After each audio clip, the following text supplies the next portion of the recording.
Hey guys, welcome one and all on online study platform English Plus. Dear parent, we have started MB series that is a collection of the question papers asked by or conducted by Staff Selection Commission. It is useful or helpful both for SSC aspirant and TGT, PGT and one day examination preparation. Dear parent, हम लोग जो practice set कर रहे हैं ये practice set आपको daily evening में 8 PM पर टेलीग्राम चैनल पर टेस्ट के रूप में मिलता है। हम उसी का केवल सॉल्यूशन करने जा रहे हैं।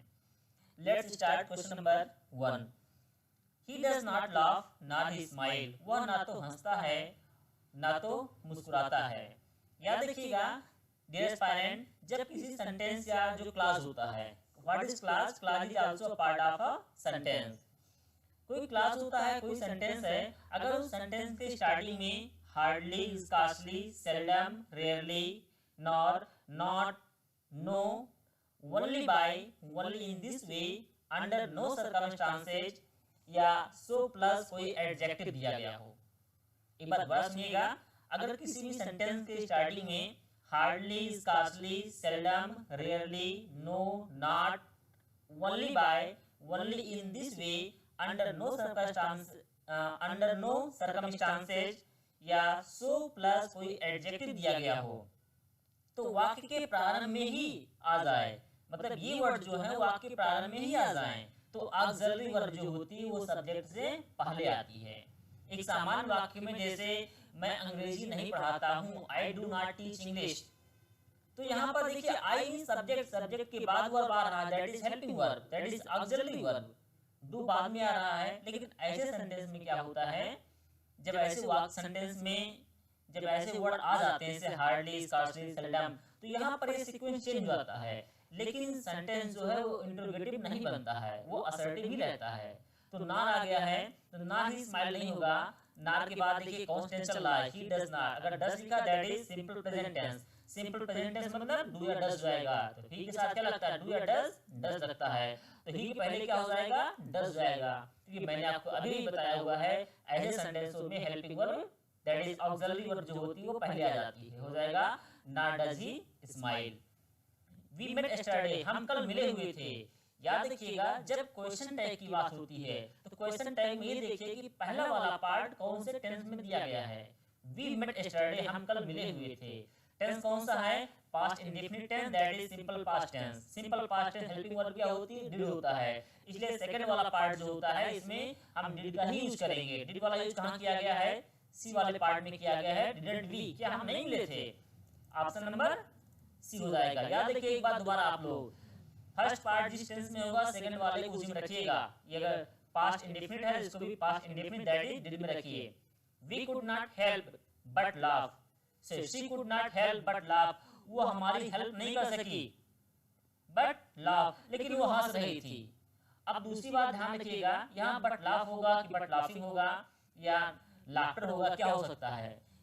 एक चीज याद रखिएगा, अगर कुछ वर्ब दिए जैसे begin, start, love, like, hate, stop, finish, enjoy, prefer, fear, remember, forget, mind, miss, suggest, practise, try, understand, keep, admire, avoid, consider, intend, delay, deny, detest, can not help, rest, defer, worth risk, it is, no good, propose, regret, anticipate.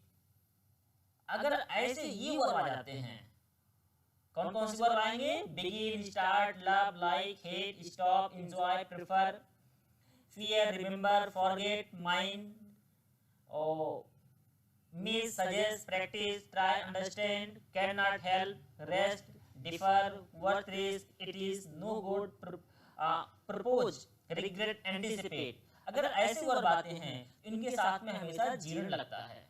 क्या लगता है, हमेशा जीरण लगता है। देखिए मैंने कहा था ना कुड नॉट हेल्प या कैन नॉट हेल्प, तो कैन नॉट हेल्प आता है, इसके साथ क्या लगता है आपका, जीरण लगता है, दैट इज लाफिंग हो गया। जो मैंने आपको वर्ड बताया है उसको लिखने का एक प्रयास कीजिएगा, आपको अच्छे से याद हो जाएगा। आप पेन पेपर जरूर रखिएगा साथ में, वीडियो को पॉज करके भी देख सकते हैं। जल्द ही आप सभी का लाइव क्लास भी स्टार्ट होगा। हमारे सब्सक्राइबर जैसे ही 1000 पहुंचते हैं, that is a guideline set by YouTube. YouTube की गाइडलाइन के द्वारा जैसे हमारे सब्सक्राइबर 1000 पहुंचते हैं, आप सभी को फ्री में प्रैक्टिस बैच कराया जाएगा। Question number 4, the world is being faced with a crisis. देखिए इस समय कोरोना महामारी है, कोविड-19 जो है ये पैंडेमिक चल रहा है, इस समय एंडेमिक की तरह से कहते हैं हम लोग इसको। तो इस स्थान पे क्या संसार क्या कर रहा है, इज फेसिंग, वो सामना कर रहा है, बीइंग फेस्ड नहीं होगा, is facing, the world is facing हो जाएगा, या हम ये कह सकते हैं कि वर्ल्ड इज फेस्ड विद। यहाँ पर हम बीइंग वर्ड को हटा देंगे पहले, इसको बनाने के दो तरीके हो सकते हैं। संसार ऐसे क्राइसिस से जूझ रहा है, तो the world is facing a crisis, या ये हो सकता है the world is faced with a crisis. कुल मिला के बीइंग वर्ड जो इसको हटा दीजिए, तो क्या हो सकता है इसमें? अच्छा, इसमें है क्या चीज पहले देखना है, कौन सा ऑप्शन सही है। इन फ्रंट ऑफ नहीं हो सकता है, इसका मतलब कोई इसमें ऑप्शन नहीं सही होगा, दैट इज सी वाला ऑप्शन, दैट इज इंप्रूवमेंट के लिए बात करते हैं हम लोग। फोर्थ वाला क्या हो सकता है, फेसिंग, डी वाला ऑप्शन हो जाएगा। दो ऑप्शन होने चाहिए, एक तो कर दीजिए इस फेसिंग कर दीजिए, या तो बी को हटा दीजिए, ठीक है ना। इसलिए ऑप्शन नंबर आपका डी हो जाएगा यहाँ पर। Fifth number, I took my mother some grapes. याद रखिएगा माता जी के लिए आपने कुछ अंगूर ले आया है। When she was in hospital, जब माता जी अस्पताल में थी, चिकित्सालय में थी, तो उनके लिए मैं कुछ अंगूर लाया था। तो अंगूर लाने के लिए याद रखिएगा यहाँ पर पहले क्या करेंगे, आई took my mother some grapes, नहीं, मैं लाया अंगूर कुछ माँ के लिए, मतलब I took some grapes for my mother, that is option number B. If I will get an opportunity I shall attend the seminar. ये देखिए एक तरह से आपका कंडीशनल सेंटेंस होता है, और कंडीशनल सेंटेंस में क्या होता है कि जो पहला वाला भाग होता है, अगर वो सिंपल प्रेजेंट टेंस में होता है तो दूसरा होता है सिंपल फ्यूचर में होता है। अच्छा, 6 वाले में देखना करना क्या है पहले, इफ आई विल गेट, अगर मैं पाता हूं, तो मैं देखिए अगर मैं मौका पाता हूं तो मैं सेमिनार में जाऊंगा। देखिए दोनों चीज क्या है, भविष्य में होने वाली है, इसीलिए इसको कहते हैं कंडीशनल सेंटेंस। तो कंडीशनल सेंटेंस में पहला पार्ट जो होता है वो आपका कहाँ होता है, सिंपल प्रेजेंट में होता है, और दूसरा वाला पार्ट क्या होता है, सिंपल फ्यूचर में। देखो सेकंड वाला पार्ट सिंपल फ्यूचर में दिया है, लेकिन फर्स्ट वाला पार्ट किसमें होता है, सिंपल इंडेफिनिट में। जैसे अगर मैं पास हो जाता हूँ, या अगर मैं पास हो जाऊंगा तो आपको एक लड्डू खिलाऊंगा। If I get success, I will नहीं, आई विल गेट नहीं, if I get success I will give you, क्या दूंगा आप जान सकते हैं। तो आई विल गेट नहीं, या हो जाएगा आई गेट, इसलिए ऑप्शन कौन सा हो जाएगा, ऑप्शन नंबर बी हो जाएगा। 7, शी वाज इनोसेंट। देखो इंसिस्ट का मतलब जोड़ डालना होता है। अब देखिए इंसिस्ट का दो प्रयोग हो सकता है, इंसिस्ट के साथ ऑन भी आता है, इंसिस्ट के साथ दैट भी हो सकता है। कैसे हो सकता है, अब इसके लिए जानिए, जब ट्रांसिटिव वर्ब होता है, इंसिस्ट जब ट्रांसिटिव वर्ब होता है तो वहां पर आप दैट लगा दीजिएगा। जैसे शी इंसिस्टेड दैट, उसने जोर डाला इस बात पर। और दूसरा होता है इंसिस्ट ऑन। इंसिस्ट ऑन का मतलब होता है आग्रह करना। इंसिस्ट ऑन मतलब क्या होता है, आग्रह करना हो जाएगा। तो यहाँ पर देखिए शी वाज इनोसेंट, कि वो क्या है, इनोसेंट है। तो पहले देखिएगा इंसिस्ट जो है ये वर्ब ट्रांसिटिव है या इंट्रांसिटिव, दोनों तरह से यूज किया जाता है। ये डिपेंड करता है सेंटेंस पे कि ट्रांसिटिव है या इंट्रांसिटिव। अगर ट्रांसिटिव होता है तो वहां पर हम लोग क्या लगा देते हैं, अगर ट्रांसिटिव होता है तो आपको मैंने ये भी तो बताया हुआ ट्रांसिटिव और इंट्रांसिटिव में अंतर। इंसिस्ट ऑन का मतलब होता है आग्रह करना, इंसिस्ट ऑन का मतलब हो जाता है आग्रह करना। अब देखिए इसमें एक दूसरा भी वर्ड दिया गया होगा, उसको भी जानने का एक प्रयास करेंगे हम लोग। तो सातवें वाले कौन सा ऑप्शन सही हो जाएगा, सही, इंसिस्टेड दैट, उसने उस पे आग्रह किया या उनसे उस पे जोर डाला, तो हो जाएगा यहाँ पर आग्रह नहीं करना होगा बल्कि उसने जोर डाला इस बात के लिए। तो इंसिस्टेड दैट जो कि क्या होगी, ट्रांसिटिव वर्ब हो जाएगा। इंसिस्ट ऑन क्या होगा, इंट्रांसिटिव वर्ब हो जाएगा। थोड़ा सा कंफ्यूजिंग हो जाएगा आपके लिए, मैं एक बार दोबारा बताता हूँ। She insisted on, she was innocent, उसने इस बात पर जोर डाला या आग्रह किया कि वह निर्दोष है। तो वो इंसिस्ट जो होता है वो ट्रांसिटिव वर्ब भी है और इंट्रांसिटिव वर्ब भी है। अब डिपेंड करता है कि सेंटेंस में किस प्रकार से यूज किया गया है। अगर इंसिस्ट को हम लोग कहते हैं वर्ब ट्रांसिटिव है, इसका मतलब इसके साथ में ऑब्जेक्ट आएगा। अगर ऑब्जेक्ट आएगा तो उसके साथ में दैट का यूज करेंगे, तो इंसिस्ट दैट हो जाएगा। अगर ऑब्जेक्ट नहीं रहेगा तो वहां पर इंसिस्ट ऑन होगा, और इंसिस्ट ऑन का मतलब होता है आग्रह करना। देखिए ऑब्जेक्ट है तो यहाँ लगाएंगे इंसिस्ट दैट, इंसिस्ट दैट, क्योंकि इंसिस्ट ऑन का मतलब होता है आग्रह करना, निवेदन करना। तो हो जाएगा insist that you must endure what you can not cure. आपको इस बात को सहन करना चाहिए। एंड्योर का मतलब होता है सहन करना, टिके रहना। लेकिन ये जो टिके रहना या इंडोर करना मतलब होता है, इंड्योर का मतलब होता है कि जिस स्थिति में आप हैं उसी स्थिति में पड़े रहो। आप बीमार है, बीमार पड़े रहो, क्योंकि इसमें जानते हैं कोविड बीमारी जिसको हो जाती है कोरोना, उसको एक अलग कमरे में रख देते हैं, दैट इज आइसोलेशन वार्ड। तो जिस स्थिति में है उसी स्थिति में सहन करते रहो, दैट इज एंड्योर। देखो प्रिवेल, प्रिवेल का मतलब होता है प्रसिद्ध होना, एक्सेप्ट का मतलब ग्रहण करना होता है, और सफर मतलब होता है कष्ट सहना, जो सडन या अकस्मात हो सकता है। यहाँ पर कहते हैं कि अगर आप उपचार नहीं कर सकते हैं तो जैसे हो वैसे पड़े रहो, दैट इज एंड्योर हो गया। इसमें नो इम्प्रूवमेंट इसलिए होगा, ठीक है। Both the team played the game Fairlie. दोनों टीमों ने बड़े अच्छाई के साथ गेम को खेला। तो बड़ी अच्छाई के साथ गेम को खेलने के लिए याद रखिएगा यहाँ पर played the game Fairlie word जो दिया गया है, फेयरली क्या है, एडवर्ब है। फेयरली क्या है, एडवर्ब दिया गया है। यहाँ पर प्लेड द गेम फेयरली नहीं होगा, बल्कि इसके स्थान पर हो जाएगा played a fair game.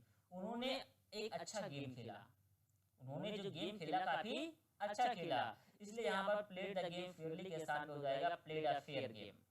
Verb के बाद ही एडवर्ब मैंने यहाँ लिखा हुआ है, उसको नाउन के रूप में यूज किया गया आगे।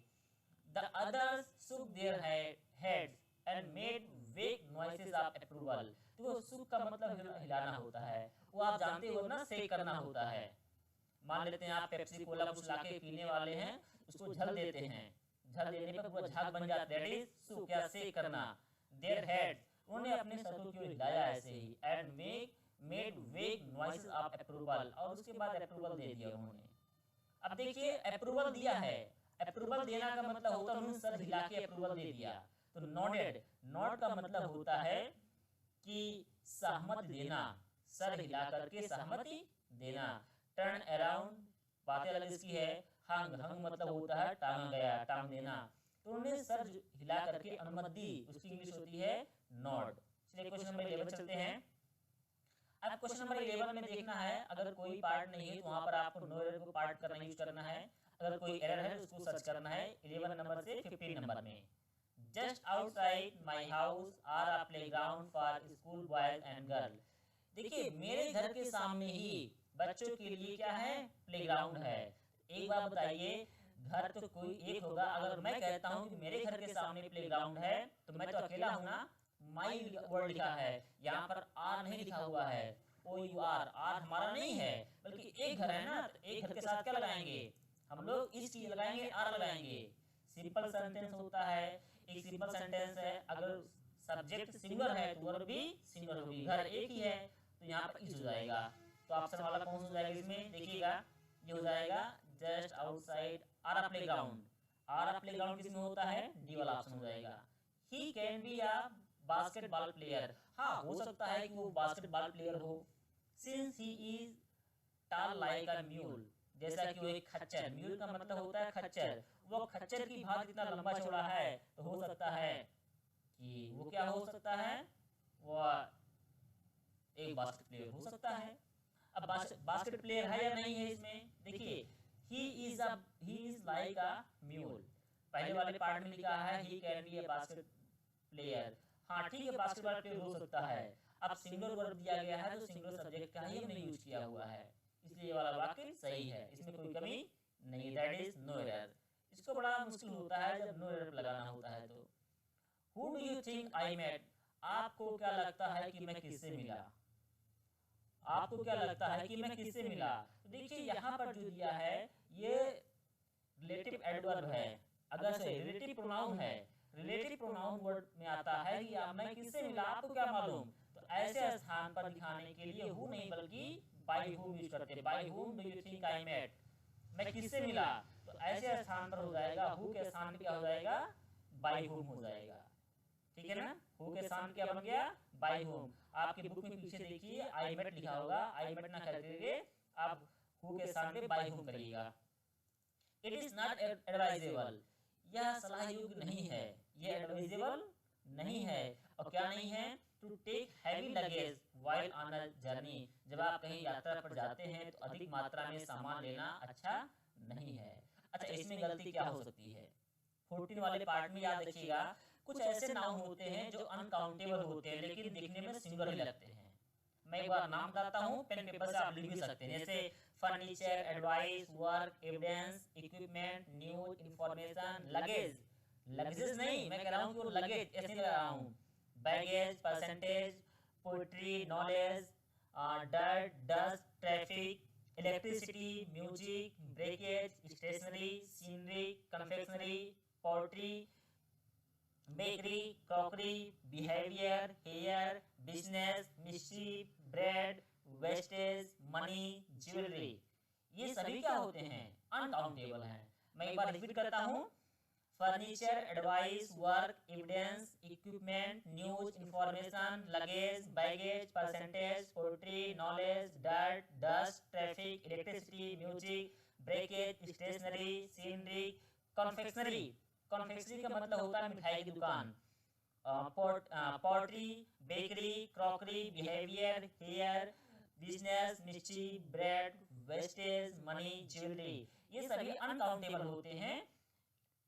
याद रखिए अनकाउंटेबल, अगर अनकाउंटेबल है इनके साथ में सिंगल वर्ड का ही प्रयोग करते हैं। तो यहाँ पर देखिए लगेजेस ना करिए, तो जहाँ पर लगेजेस वाला वर्ड दिया गया है इसको क्या कर दीजिए आप लोग, सिंगल बना दीजिए, ये हो जाएगा to take heavy luggage. So option number क्या हो जाएगा 14 का सी हो जाएगा। पेन पे जरूर रखिए, a bird in the tree is worth two in the bush. देखिए इसका मतलब बड़ा अच्छा सा है, एक फ्रेज बना है, नो नगद न तेरा उधार, लेकिन वहां पर याद रखिएगा वहां पर ये ट्री नहीं होता है वर्ड, वहां पर होता है क्योंकि इडियम या फ्रेज जो होते हैं वो अंडर बिटवीन लाइंस होते हैं।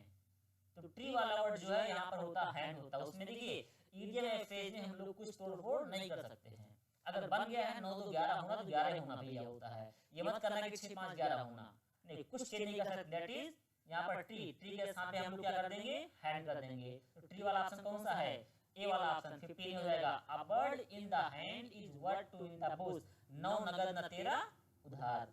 16 नंबर देखिए, 4 ऑप्शन दिए गए हैं 16 टू 20 पे, आपको सिलेक्ट करना है।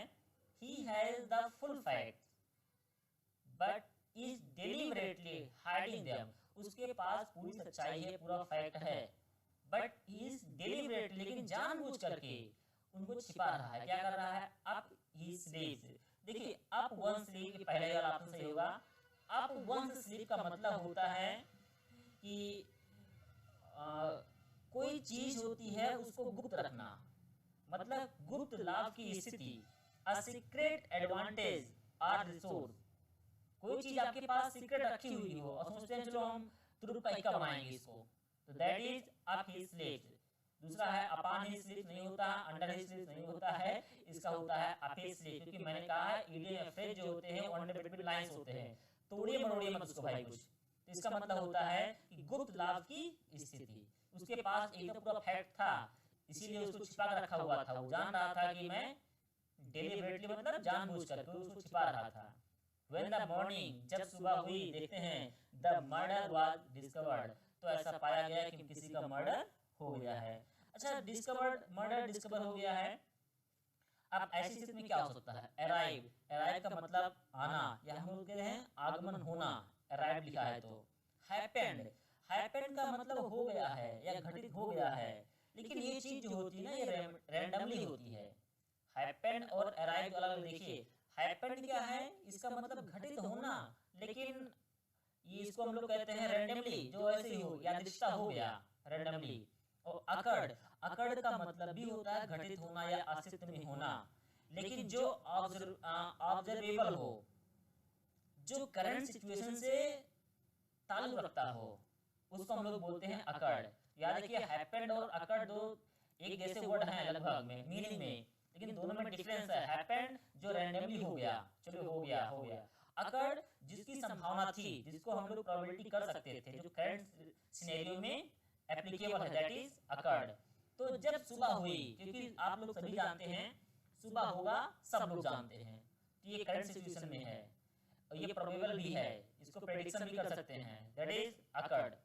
जब सुबह होती है तो देखते हैं कि किसी की मर्डर हो गया है। The appearance of the city, city का जो अपीयरेंस था, अपीयरेंस मतलब होता है हम लोग क्या कहेंगे रंग रूप, जो सिटी का रंग रूप था डे बाय डे, दिन प्रतिदिन क्या हो रहा है, has change, could change, change, is changing. सभी लोग जानते हैं कि इसको हम लोग क्या बनाएंगे, इज चेंजिंग। शहर का जो रंग रूप है दिन प्रतिदिन बदल रहा है, तो कोई बात नहीं, इज चेंजिंग कर दीजिए। The smell of the sea called, the smell of the sea, देखिए अगला आ गया है smell of the sea called memories of her childhood, उसकी बचपन की यादों को उसने ताजा कर दिया, उसको याद दिला दिया।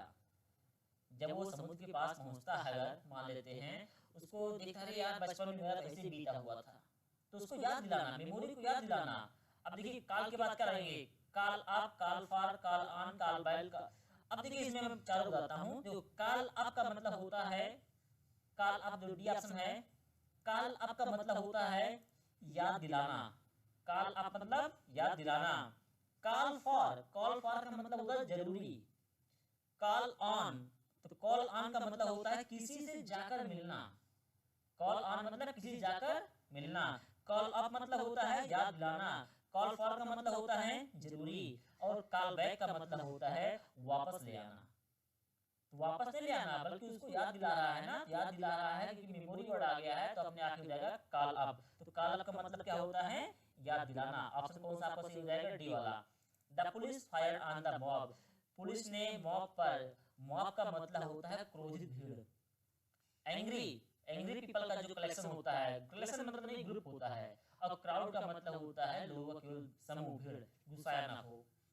The police fired on the mob when they, जब वो लोग क्या कर रहे थे, टर्न वायलेंट, जब वो हिंसक हो गए, टर्न नॉइजी, शोर करने लगे, बिकेम अब्यूजिव, गाली देने लगे, fizzled out, last word fizzled out. Fizzle out का मतलब होता है कमजोर पड़ना। तो सिंपल सी बात है, पुलिस वाले कमजोर पर चलाएंगे नहीं, तो फीजल आउट का मतलब कमजोर पड़ जाना, इसका मतलब हो नहीं सकता है। इसमें कौन सा ऑप्शन सही हो सकता है, जब वो लोग क्या हो गए, वायलेंट हो गए, हिंसक हो गए, तब पुलिस ने उन पर चार्ज किया या उस पर फायर किया। अब आइए क्या करना है, वन वर्ड करना है। वन वर्ड के लिए देखते हैं, one who runs away from justice और द लॉ, जो न्याय से भाग जाए, दूर चला जाए, दैट वन इज क्रिमिनल, अपराधी, स्मगलर, स्मगलर मतलब तस्कर होता है, थीफ, थीफ मतलब होता है चोर होता है। और अगला वर्ड देखिए, कुछ लोग इसको बोलते हैं फ्यूजिटिव, नहीं ये वर्ड है फ्यूजिटिव, क्या होगा फ्यूजिटिव, फ्यूजिटिव का मतलब होता है भगोड़ा होता है।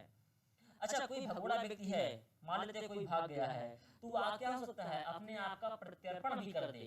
तो फ्यूजिटिव का मतलब ऐसे, फ्यूजिटिव का मतलब अगर भगोड़ा होता है तो प्रत्यर्पण की इंग्लिश होती है एक्सट्रेडिशन, EXTRADITION। एक्सट्रेडिशन मतलब होता है प्रत्यर्पण करना, जैसे विजय माल्या के बारे में आपने सुना होगा, नीरव मोदी, खैर वो अलग की बात है। तो यहाँ पे क्या हो जाएगा, आपका फ्यूजिटिव हो जाएगा। Next, A person who deserves all praise, एक व्यक्ति जो प्रशंसा का योग्य है। First one is detestable, detestable का मतलब घिनौना या घृणास्पद। आप लोग एक और बोल सकते हैं सॉर्डिड, SORDID, सॉर्डिड या डिसगस्टिंग, इसको बोलते हैं डिटेस्टेबल मतलब घिनौना या घृणास्पद, घृणा करने योग्य। लवेबल मतलब प्यारा होता है। डेस्पिकेबल, डेस्पिकेबल का मतलब आप जानते नहीं है, कहते हैं नाली के कीड़े से बेकार हालत इसकी है, वही नाली का कीड़ा होता है। या कुत्सित या घिनौना, एकदम निम्न कोड का जिसे हम लोग कहते हैं, दैट इज डेस्पिकेबल, नाली का कीड़ा या घिनौना या कुत्सित बोलते हैं।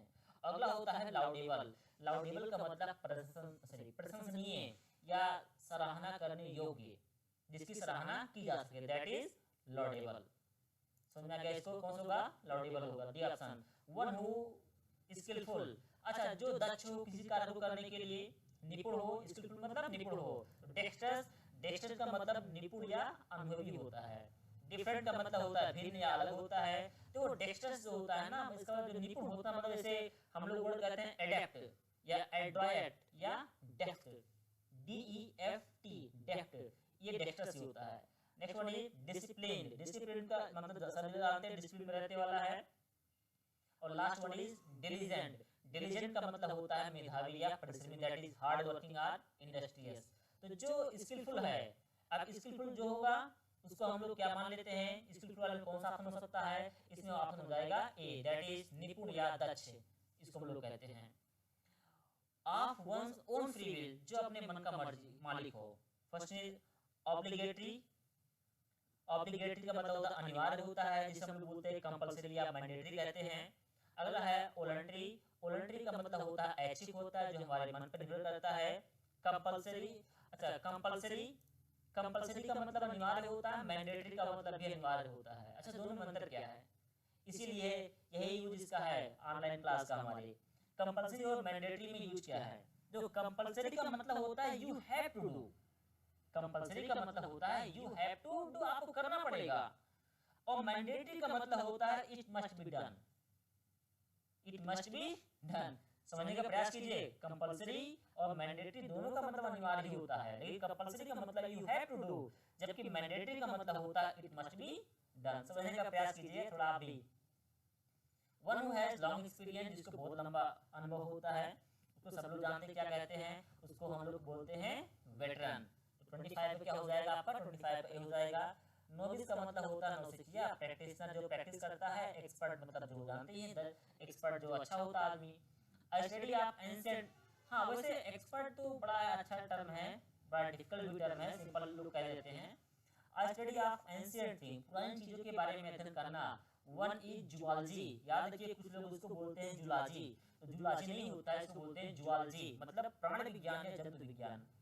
अगला है आपका, कुछ लोग इसको बोलते हैं फिजियोलॉजी, तो ठीक कोई बात नहीं, इसको हम लोग बोलते हैं फिजियोलॉजी। फिजियोलॉजी नहीं बल्कि बोलते हैं फिजियोलॉजी। फिजियोलॉजी का मतलब शरीर क्रिया विज्ञान।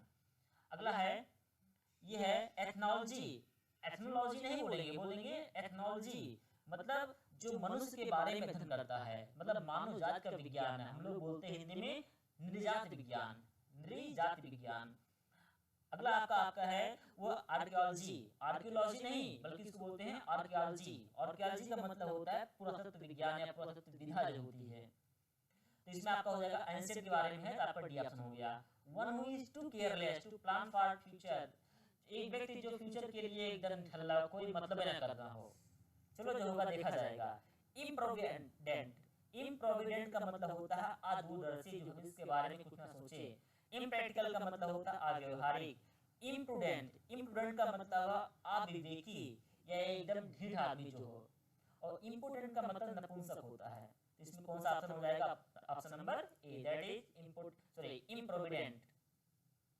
28 देखिएगा, अब यहाँ पर आपको टिक करना है इसमें से कौन सा ऑप्शन सही हो सकता है। पहले आप देखते हैं क्या है, फर्स्ट ऑप्शन क्या है, ये है इफिमिनेसी। इफिमिनेसी का मतलब होता है कायरता या पौरुषहीनता। इफेमिनेसी का मतलब होता है पौरुषहीनता, पुरुषहीनता या कायरता होता है। ऑप्शन चलते हैं इसमें, बुरिशनेस। बुरिशनेस का मतलब होता है असभ्यता या असभ्य नहीं, क्योंकि इसमें नेस लगा हुआ है तो हो जाएगा असभ्यता। अट्रैक्टिवनेस का मतलब हो जाएगा आकर्षण। एग्रेसिवनेस का मतलब हो जाएगा अग्रेसिवनेस, बहुत ही अग्रेशन हो गया है, बहुत ही गुस्सा हो गया है, दैट इज आक्रामकता। And last one is manliness. Manliness का मतलब होता है मर्दानगी या बहादुरी होता है। तो आपको ढूंढना था इसमें क्या, वर्ड अपोजिट ढूंढना है इसमें। तो अपोजिट ढूंढना है किसमें, 28 से 30 के बीच में। तो इफिमिनेसी का मतलब कायरता होता है, तो कायरता का उल्टा क्या हो जाएगा, बहादुरी हो जाएगा, दैट इज मैनलीनेस हो जाएगा। प्लेसिड का मतलब शांत होता है। जब प्लेसिड का मतलब शांत, और क्या हो सकता है, जैसे quiet, calm, tranquil, serene, sober, gentle, pleasing, इन सब का ही मतलब शांति होता है। डल, डल का मतलब एकदम सुस्त या ढीला हो। मूविंग का मतलब गतिमान है। स्टॉर्मी का मतलब तूफानी होता है। देखिए अभी ऊपर क्या था, प्लेसिड क्या था, एकदम शांत था, एकदम पूरा तूफान ला गया। एक बच्चा छोटा सा है एकदम शांत रहता है, और दूसरा एकदम पूरा एकदम तांडव मचा देता है, तो बोलेंगे स्टॉर्मी। अर्जेंट, अर्जेंट का मतलब जानते हैं अति आवश्यक होता है, तो क्या हो जाएगा प्लेसिड का stormy. Next one is vacillation. अब देखिए वेसिलेशन का मतलब होता है चंचलता या अस्थिरता। चंचल कोई व्यक्ति है, मन चंचल होता है, दैट इज वेसिलेशन। स्टीडफास्टनेस, इसका मतलब दृढ़ता होती है, फर्मनेस बोलते हैं। रिमोर्स, रिमोर्स का मतलब पश्चाताप करना है। और रिलीफ का मतलब राहत होता है।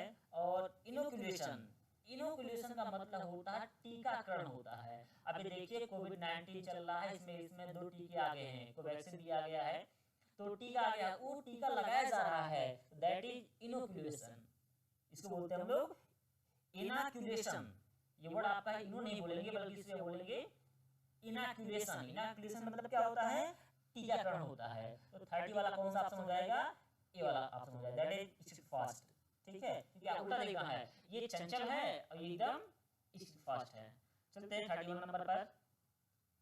अब इसमें आपको कुछ इडियम या फ्रेज दिए गए हैं, इडियम और फ्रेज से आपको ढूंढना है कौन ऑप्शन सही होगा। मेक अमेंड्स फॉर, देखो unless you make amends for the loss nobody is prepared to excuse you. देखो जब तक लॉस हो गया है ना, लॉस की भरपाई नहीं करोगे, लॉस मतलब नुकसान की भरपाई नहीं करोगे, कोई भी आपको माफ करने के लिए तैयार नहीं होगा।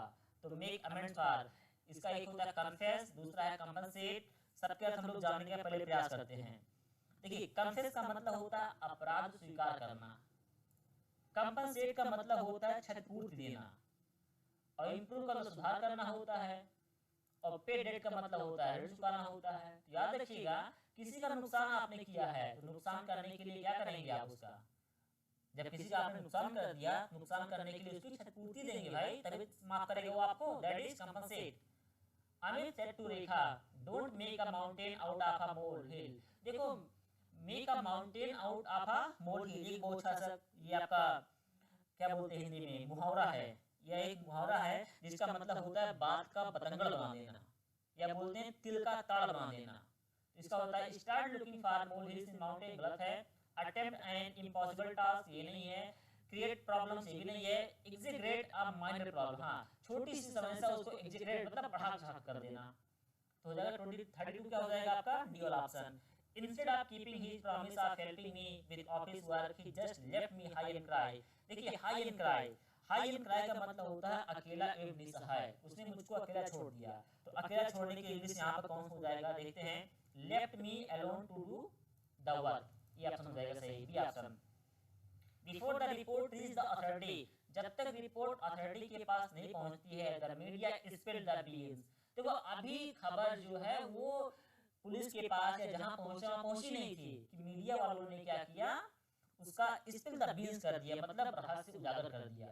मतलब पुलिस कुछ बताती इसके पहले ही मीडिया वाले सब कुछ निकाल दिए, देखो ये सबूत है, ये देखो ये सब दिखाने लगे, दैट इज रहस्य उजागर करना, इसको बोलते हैं स्पिल द बीन्स। कौन सा ऑप्शन हो सकता है, देखिए इसको है बोलते हैं रिवील द सीक्रेट इंफॉर्मेशन। ठीक है, his friend turn out to be a snake in the grass. देखो टर्न आउट से snake in the grass, snake in the grass का मतलब होता है विश्वासघाती व्यक्ति, जो विश्वासघात कर दे आपके साथ में, उसको बोलते हैं स्नेक इन द ग्रास। तो स्नेक इन द ग्रास का कौन सा ऑप्शन हो सकता है, अ हिडन एनिमी, छुपा हुआ दुश्मन, ऑप्शन नंबर ए हो जाएगा।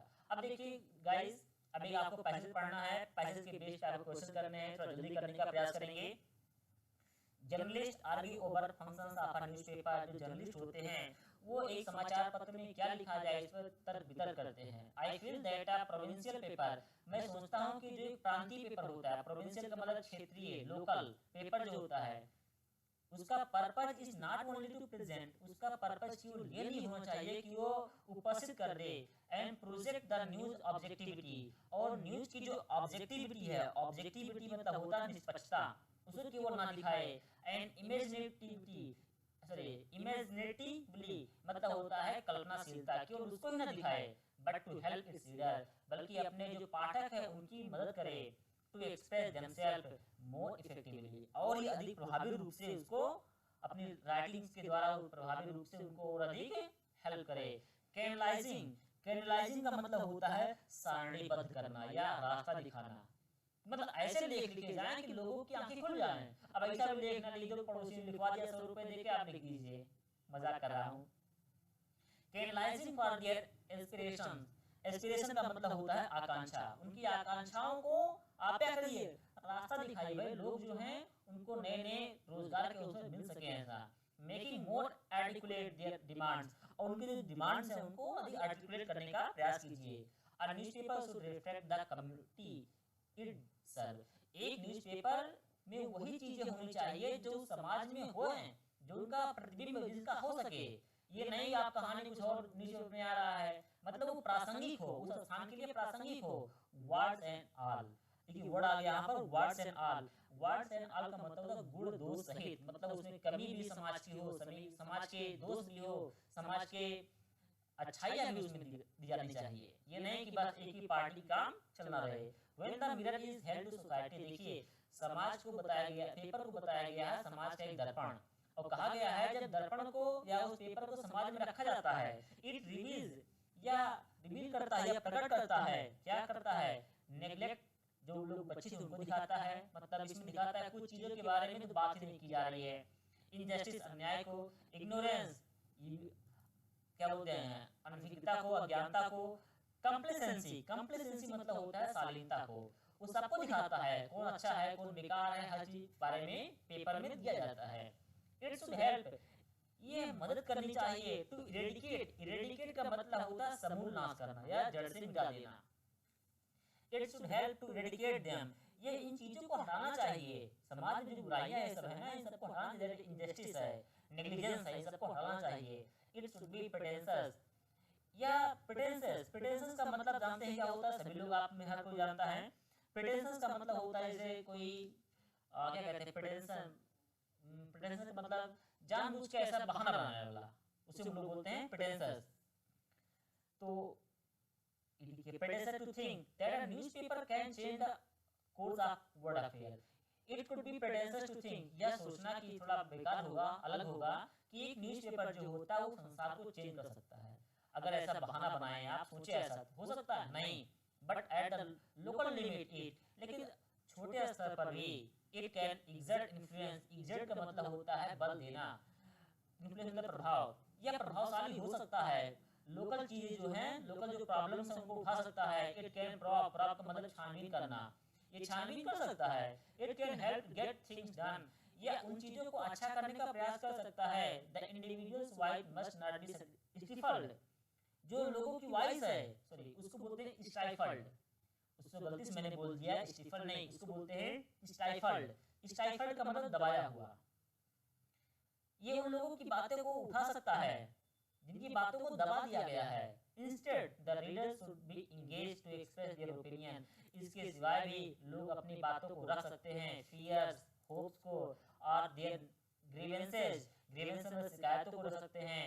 ऑन दिस प्लेटफॉर्म, इस प्लेटफॉर्म पे वो चीजों को रख सकते हैं। चलते हैं 36, expression words and all, words and का मतलब होता है गुण दोष सहित, सहित जिसमें अच्छाई भी और बुराई भी दी गई होती है, उसको हम लोग बोलते हैं वर्ड्स। तो कौन हो सकता है, द कम्युनिटीज प्रॉब्लम्स, यही है कम्युनिटी की प्रॉब्लम जो दी गई हैं उन सभी को दिखा सकता है। अच्छा और भी क्या हो सकता है आगे, 36, 36 का ऑप्शन था ये आपका। 36 के बाद आपका आएगा 37। तो 37 नंबर देखते हैं।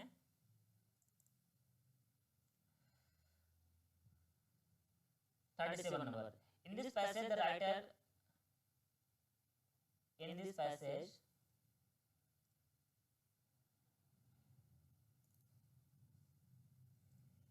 passage the writer highlights the fact that, इस पैसेज में राइटर क्या फैक्ट हाईलाइट करना चाहता है, राइटर कुछ ना कुछ हाईलाइट करना चाहता है। वो क्या करना चाहता है, the newspaper can eradicate injustice, जो न्यूज़पेपर है ये अन्याय को मिटा सकता है, ऐसा कुछ। Newspaper should only concern on local affair, newspaper को केवल क्षेत्रीय भाषाओं पर भी, क्षेत्रीय जो अफेयर मामले हैं उन पर ही सीमित रहना चाहिए। Newspaper should reflect the community it deserve, एक न्यूज़पेपर को जिस कम्युनिटी में वो रहता है उस पर सर्व करना चाहिए, जो वहां पर है जैसा उन चीजों को वो रिप्रेजेंट करना चाहिए। ये बात सही है, बस इतना ही ऑप्शन नंबर सी सही है। How can a newspaper influence local affair, local affair को इन्फ्लुएंस कैसे कर सकता है, by encouraging the readers to accept their grievances, by focusing on world affair, by influencing the public opinion through half truth, by probing into the life of society and rallying support for change। देखिए ये बड़ा अच्छा है, by probing into the ills of society, अभी word आया भी था इल वाला। देखो प्रोब करना, छान समाज में जो बुराइयां उनको छानबीन की जाए। एंड रैली सपोर्ट, रैली में जानते हैं ना, जब रैली होती है वहां पर लाखों लाखों लोग जाते हैं एक तरह से लाइन लगा करके, दैट इज रैलिंग। रैली का मतलब होता है आवाज उठाना, सपोर्ट फॉर चेंज, जिससे बदलाव आ सके। 39 नंबर चलते हैं। 39 नंबर में लिखा हुआ है what is the main purpose of newspaper. Newspaper का मेन पर्पस क्या है? एग्जैक्ट इन्फ्लुएंस ऑन इंडिविजुअल, वो इन्फ्लुएंस करे, बल दे हर किसी पर, व्यक्ति पर, to present facts in blunt way. Blunt का मतलब होता है कुठरा, मतलब जैसे चाकू होती है ना उसमें धार ना हो, दैट इज ब्लंट बोलते हैं। Encourage the readers to be pretentious, लोग को बना दे ऐसा कि हमें हर कोई बहाना बनाते रहो। प्रोजेक्ट न्यूज ऑब्जेक्टिविटी, ये देखिए ऑब्जेक्टिविटी मतलब निष्पक्षता, इमेजिनेटिवली मतलब होता है कल्पनाशीलता। तो 39 का ऑप्शन क्या हो जाएगा इसमें? डी हो जाएगा। न्यूज़पेपर को चाहिए उसमें निष्पक्षता अवश्य हो, कल्पनाशीलता, जिससे लोग क्या हो कि कुछ अच्छा या क्रिएटिविटी करने का प्रयास कर सकें। How can the readers air their grievances, जो रीडर्स हैं वो अपनी ग्रीवेंसेस जो उनको कैसे आगे कर सकते हैं भाई, जो उनकी शिकायतें हैं उनको कैसे आगे ला सकते हैं। By supporting the local newspaper, by writing to journals, by being complacent, या और आगे भी कुछ आगे दिया है by writing to their local newspaper, अपने लोकल न्यूज़पेपर में भी वो दे करके कर सकते हैं। देखो कंप्लेसेंट का मतलब होता है आत्मसंतुष्ट होकर। अगर कोई व्यक्ति आत्मसंतुष्ट हो जाएगा तो रीडर जो वहां पर पेपर है उसको कुछ हेल्प नहीं कर पाएगा। तो 40 का ऑप्शन कौन हो सकता है? D, by writing to their local newspaper, मतलब लोग जो होते हैं उस न्यूज़पेपर को अपना सकते हैं, उसको हवा दे सकते हैं, अपनी बातों को रख सकते हैं। कैसे? अगर लोकल न्यूज़पेपर में उनकी बातें निकलती हैं। चलिए क्वेश्चन आप चलते हैं, एक नया पैसेज है 41 to 50 के लिए, उस पैसेज को पढ़ते हैं। To it is the function of the army to maintain law and order in abnormal time. Abnormal का मतलब होता है असामान्य स्थिति। आर्मी का एक कार्य होता है कि जब स्थितियां असामान्य हो जाएं तो वहां पर भी वो उनको एबनॉर्मल स्थिति को भी नॉर्मल करने का प्रयास करती है। बट इन नॉर्मल टाइम, लेकिन नॉर्मल टाइम में there is another force that compels citizen to obey law and act. एक दूसरा भी फोर्स है, संभवतः उसको हम लोग पुलिस भी बोल देते हैं, जो लॉ और ऑर्डर को मेंटेन रखती है in due regard to the right of other, जिससे एक दूसरे का सम्मान बना रहे। ये नहीं कि मेरा अधिकार यहीं पर है, मेरा अधिकार कुछ भी है, मैं भी कुछ भी करूँ, ऐसा नहीं है। हर किसी के अधिकार को बचाए रखती है। The force also protects the lives and property of law abiding man. देखो एक होता है अबाइडिंग, एक होता है अवॉइडिंग। अवॉइड का मतलब होता है टालना और अबाइड का मतलब होता है अस्थायी या मजबूत। अबाइड का मतलब क्या होता है? अस्थायी या मजबूत। ये फोर्स जो होती है वो प्रोटेक्ट करती है लाइफ को एंड प्रॉपर्टी, धन संपदा को और जीवन को प्रोटेक्ट करती है। ऐसे नियम जो हैं, laws are made to secure the personal safety of its subject. जो सब्जेक्ट का मतलब प्रजा होता है या जनता होता है। जो नियम बनाए जाते हैं वो देश की प्रजा के लिए, उनकी सेफ्टी के लिए बनाए जाते हैं। टू प्रिवेंट मर्डर, और मर्डर को प्रिवेंट करते हैं, रोकते हैं। एंड क्राइम्स ऑफ वायलेंस, या क्राइम जो है या वायलेंस है उसको रोकने का प्रयास करते हैं। कौन? यही नियम जो हैं। They are made to secure the property, वो प्रॉपर्टी को सिक्योर करने के लिए बनाए जाते हैं, जिससे सिक्योर हो सके ऑफ द सिटीजन, लोगों की जो जमीन जायदाद है वो सिक्योर हो सके अगेंस्ट थेफ्ट, चोरी हो ना हो जाए, डैमेज ना हो जाए, नुकसान ना हो जाए। And protect the rights of community, और समाज में जो रहने वाले लोग हैं उनके जो राइट है वो भी बचे रहें। And caste to carry out their customs, and caste to carry out their custom, देखिए बड़ा अच्छा वर्ड यहाँ पर दिया गया है, जिससे वो अपने कस्टम को आगे भी ले जा सके, अपने कस्टम को आगे वो ले जा सके। ऐसा ना हो सके कि उनके कस्टम जो है, जो रीति रिवाज हैं, कस्टम का मतलब क्या होता है? रीति रिवाज। उनके रीति रिवाज ऐसे ना हो जाए कि वो रीति रिवाज वहीं पर ही खत्म हो जाए। तो हर कोई फ्री है, लेकिन किसी पर थोपने के लिए नहीं भाई। Carry but on their custom and ceremonies so long as they do not conflict with the rights of others। याद रखिएगा एक क्वेश्चन आया भी हुआ इसमें आगे पैसेज में कि उनके जो राइट्स हैं, जो उनके रिचुअल्स हैं, जो उनके कस्टम्स हैं, वो अपने कस्टम्स फॉलो करें, लेकिन दूसरे में अड़ंगा न डालें। नाउ द गुड सिटीजन, अब एक अच्छे नागरिक जो हैं, of his own free will obey this laws, वो इन लॉ को फॉलो करते हैं। And he takes care that everything he does is done with due regard to the right and well being of others, और वो ये बात को भी देखते हैं कि क्या उसकी बात को भी टेक केयर करते हैं, देखभाल करते हैं कि दूसरे के अधिकारों को कहीं हनन ना हो जाए। जो एक जिम्मेदार या रिस्पॉन्सिबल पर्सन होता है वो हमेशा ऐसा करता है। But the bad citizen is restrained from breaking these laws only by fear of the consequences of his actions. लेकिन जो कुछ बैड जो सिटीजन होते हैं, जो गंदे लोग होते हैं, वो हमेशा उल्टा सीधा करते हैं, और उनको उल्टा सीधा करने से रोकने के लिए दैट इज रिस्ट्रेंड, उनको रेस्ट्रिक्शन करने के लिए क्या होती है, यही लॉ होते हैं। इसी नियम का जो फियर होता है, जो कानून का डर होता है, यह उनको ऐसे रोकता है। इंसान हर कोई नहीं रोकता है, बल्कि जो नियम बने होते हैं वही उनको डराते हैं। And the necessary step to compel, compel मतलब बाध्य कर देते हैं, the bad citizen to act as a good citizen, और जो गंदे लोग हैं उन लोगों को बाध्य कर देता है कि आप भी अच्छे बन जाइए। कौन? यही जो नियम होते हैं are taken by his force, this force. क्योंकि वो कभी कभी कम इनटू फोर्स, मतलब वो अप्लाई कर ही नहीं जाएंगे, तो वही जो फोर्स है उन्हीं के डर की वजह से, जो लॉज है उन्हीं के डर की वजह से जो गंदे लोग होते हैं वो भी अच्छे लोगों की तरह बिहेव करते हैं। The supreme control of law and order in a state is in the hand of a minister. एक प्रदेश में जो होता है, एक प्रांत में जो सुप्रीम कंट्रोल होता है लॉ एंड ऑर्डर का होता है, वो स्टेट में एक मंत्री के पास होता है, हु इज रिस्पॉन्सिबल, जो रिस्पॉन्सिबल होता है। लेकिन एक बात देखिए, जो मंत्री होता है वो अपनी पावर किसको डिफर करता है? To the state assembly. वो स्टेट असेंबली में उसको पावर मिलती है and acts through the inspector general of police. जो आईजी होते हैं पुलिस में, उनके द्वारा वो एक्ट करता है। मतलब लीडर के पास तो होता है, लेकिन वो बाद में कहाँ आता है? आगे वो आईजी के पास जाता है। चलिए देख 41 पे, which of the following statement is implied in the passage. इस पैसेज में कौन सा ऐसा सेंटेंस है जो इम्प्लाइड है, इसमें निहित है, मतलब इस पैसेज में जो दिया गया हुआ था ना, उसी में से एक लाइन इसमें सही है। The police check the citizen where they are good और बैड। ये बताइए क्या पुलिस घर घर जाके चेक करेगी हर किसी को? नहीं करेगी ना। Peaceful citizen seldom violate the law. जो पीसफुल सिटीजन है, याद रखिएगा, इसमें एक बार आता है कभी नॉट लिखा रहता है, कभी यस लिखा है। जैसे देखिए क्वेश्चन नंबर 43 में, क्वेश्चन नंबर 43 आप पढ़ेंगे तो 43 में लिखा नॉट, वहाँ नॉट ढूंढना है। 42 में लिखेंगे नॉट लिखा है, तो क्वेश्चन एक बार ध्यान से पढ़िए, उसमें पूछ रहा है या नहीं है। इसमें पहले वाला पूछ रहा है तो क्या हो सकता है 41 में? पीसफुल सिटीजन सेल्डम, हाँ, जो शांतिप्रिय व्यक्ति होते हैं वो कभी कभार ही नियमों को तोड़ते हैं, मतलब नहीं तोड़ते हैं, ये बात सही हो सकती है। Criminals who flout the law, criminal जो होते हैं, जो फ्लाउट का मतलब होता है उल्लंघन करना, जो उल्लंघन करते हैं law, are seldom brought to the book. Brought to the book मतलब bring to the book, bring to the book का मतलब सजा देना। जो क्रिमिनल होते हैं उनको कभी कभार सजा मिलती है, तो गलत बात है ही नहीं पैसेज में, तो सी ऑप्शन गलत हो गया, ए गलत हो गया। The police hardly succeed in converting and the citizen into good one.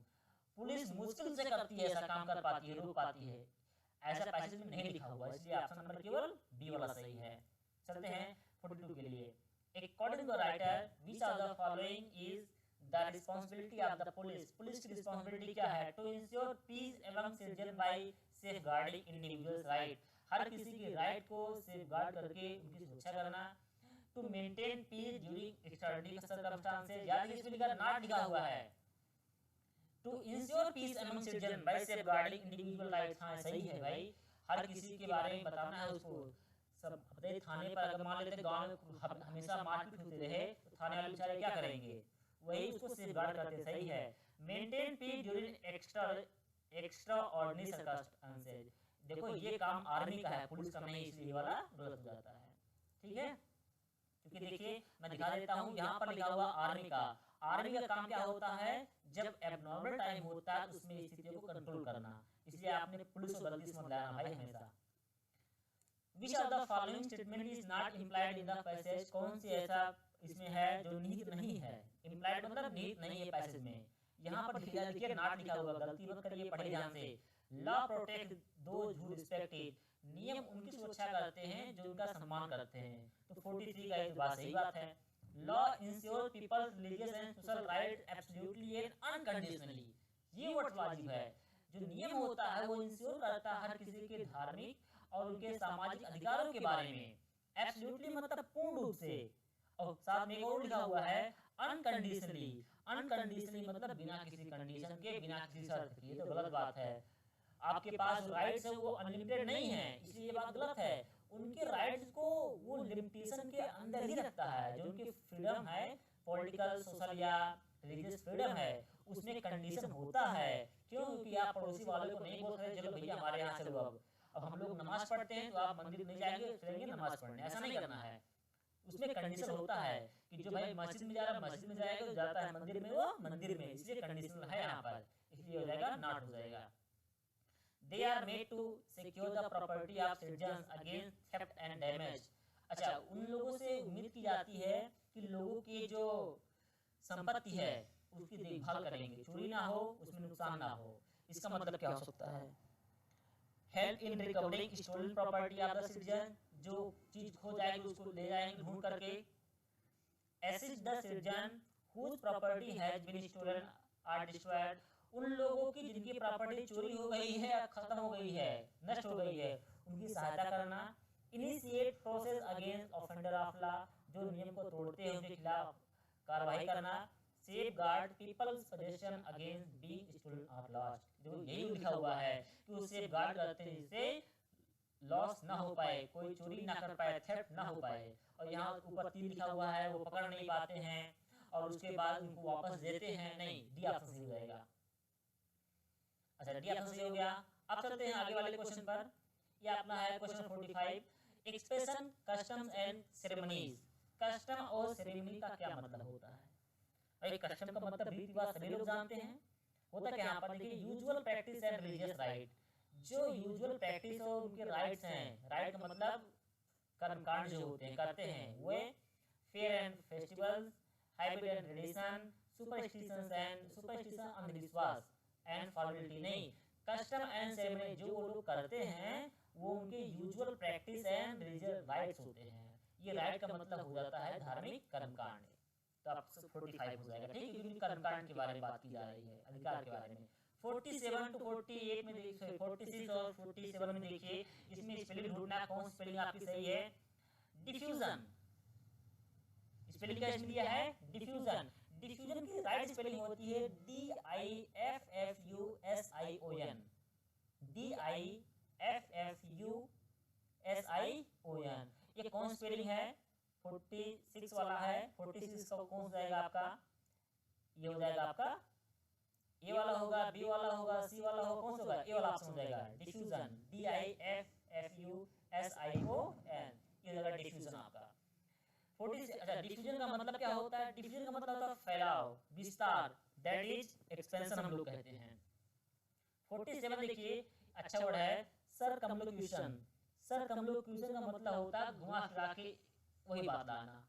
Wild wood chase अलग होता है वो, इसको हम लोग बोलते हैं बीट अबाउट द बुश, घुमा फिरा के वही बात ले आना, घुमा फिरा के एकदम पता नहीं कहाँ कहानी बता दी, पूछा मैंने कुछ, घुमा फिरा के वही ले आई दोबारा, उसको बोलते हैं सरकमलोक्यूशन, मतलब घुमा फिरा के एक ही स्थान पे ला जाना। ठीक, तो बीट अबाउट द बुश इसको बोलते हैं। स्पेलिंग क्या होती है इसकी? होती है CIRCUMLOCUTION। एक बार दोबारा देखने का प्रयास कीजिएगा, CIRCUMLOCUTION, जो कि ऑप्शन नंबर ए सही है, सरकमलोक्यूशन। अब चलते हैं हमारे अगले जो आपके 2-3 क्वेश्चन बचे हुए हैं उसमें देखते हैं। इसमें बेस्ट एक्सप्रेस करता है, दैट इज सिनोनिम्स। आपको सिनोनिम्स ढूंढना है। सिनोनिम्स में पहला वर्ड आपको दिया गया है पेल्यूज। देखो इसको बोलते हैं पेल्यूज, इसको पेल्यूज से नहीं बोलेंगे, इसको बोलेंगे पेल्यूज। पेल्यूज का मतलब होता है चित्त लगा के पढ़ना, मन लगा के पढ़ना। जैसे आप वीडियो देख रहे हो ना हमारी, तो आप मन लगा के देखो, एकदम एक भी लाइन स्किप मत करो। ये मत सोचो कि कल वाली वीडियो नहीं देखेंगे, वो आज प्रैक्टिस नंबर 3 है, 1-2 नहीं देखेंगे। नहीं, पेल्यूज का मतलब मन धन चित्त लगा के पढ़ना, धन भी लगाना है, मन और चित्त लगा के पढ़ना, दैट इज पेल्यूज। अगर देखिए रेड्यूस, रेड्यूस का मतलब होता है कम करना, रीड का मतलब पढ़ना, आर्ग्यू मींस तर्क वितर्क करना, फॉलो का मतलब अनुसरण करना है। तो पेल्यूज का मतलब मन लगा के पढ़ना, एकदम 100% वाला। बोर्ड, अच्छा बोर्ड का मतलब क्या होता है? बोर्ड का मतलब होता है पटल, जैसे कहते हैं भाई व्हाइट बोर्ड लगवा देते हैं, ये करवा देते हैं। लेकिन दूसरा एक बोर्ड होता है, इसका मतलब होता है भोजन करना, वो बोर्ड नाउन होता है। याद रखिए, जो बोर्ड आप लगाते हैं दीवार पर या रखते कहीं पर, वो नाउन है। जब बोर्ड का मतलब भोजन करना, देखो अच्छा, दूसरा आपका है बोर्ड, उसका मतलब होता है भोजन। क्या होता है? भोजन होता है। तो फर्नीचर सभी लोग जानते हैं, लॉजिंग जो रहना है, फ्रेम फ्रेम सब लोग जानते हैं। बचा क्या आपका? फूड बचा हुआ है, ठीक है, तो आपका हो जाएगा बोर्ड। सब लोग सभी जानते हैं, हम भी जानते हैं। अगला आपका लास्ट में आ गया है, इसको बोलते हैं स्प्यूम। स्प्यूम का मतलब होता है झाग या फेन। पॉइजन, जहर, लावा, फोम, स्पीड। स्पीड का थूकना होता है, लास्ट में आपको मिल गया है फोम। फोम का मतलब झाग। डियर स्टूडेंट, उम्मीद है आप सभी ध्यान से पढ़ रहे होंगे, सुन रहे होंगे, देख रहे होंगे, समझ रहे होंगे और हमको मोटिवेट ऐसे करते रहेंगे। To be continue for the next video. Thank you one and all.